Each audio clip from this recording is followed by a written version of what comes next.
Right, the mainstream media outdid themselves this week, proving once again that they're not interested in journalism. All they seem to care about is destroying Trump, delegitimizing his presidency, and going after, as we saw with Judge Jeanine, anybody that likes the president. Watch this.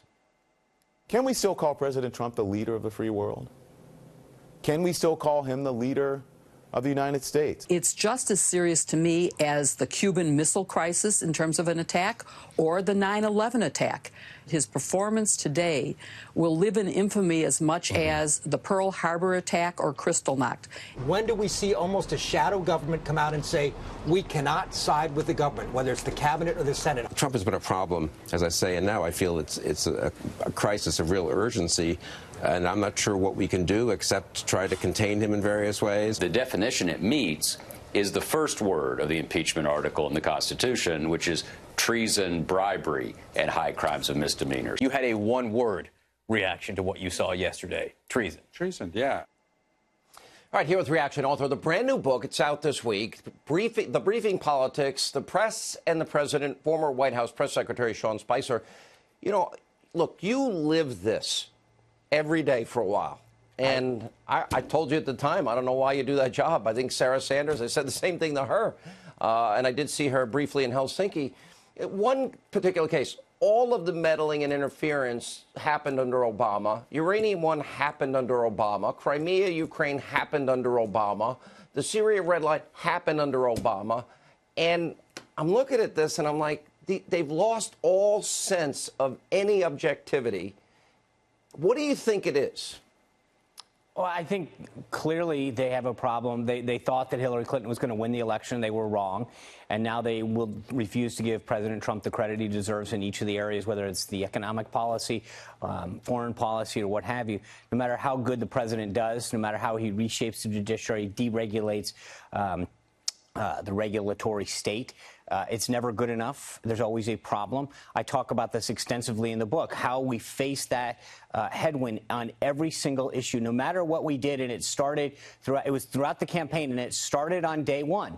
It was literally the press trying to delegitimize the president, to find a way to go into that Oval Office and say, well, there's something wrong. They falsely accused the president of taking the bust out of the Oval Office of Martin Luther King. I mean, and that's throughout my entire book. Part of the reason that I wanted to write this book, Sean, was to make people understand the headwinds that we faced every day in terms of this administration and this president. You know, you've had a very interesting life and background in your family. Actually, you grew up in Rhode Island, which surprised me, right? Well, I did. I did. I lived in the next town over 5 years, which is interesting. And the thing is, and you served your country, and then you go into battle with this group of people that just want to destroy you every single day.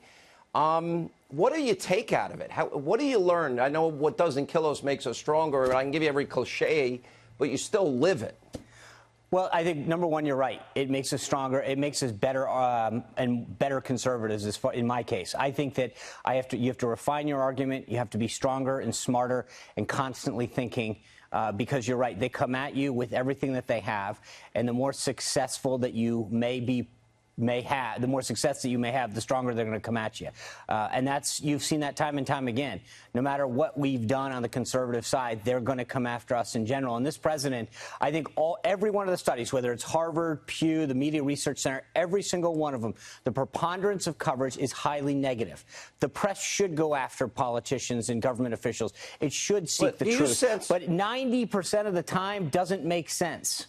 But even at the expense, it's like the Democrats don't want this president to succeed, because if he does, as he's doing, that is a real clear present danger to their main goal, which is to get power back. So every success makes them more desperate. Right. You heard Bill Maher, who so many people love to go on his show and treat him with, as if he's a normal journalist. The bottom line is that he talked about he wants the economy to tank because that's the only way you're going to defeat him. Think about what that means to everyday Americans. Yeah. That means people lose jobs that need them, the forgotten men and women. The book is fantastic. I'm reading it now, loving every minute of it. It's in bookstores everywhere, Amazon.com. The Briefing, Sean Spicer, thanks for being with us.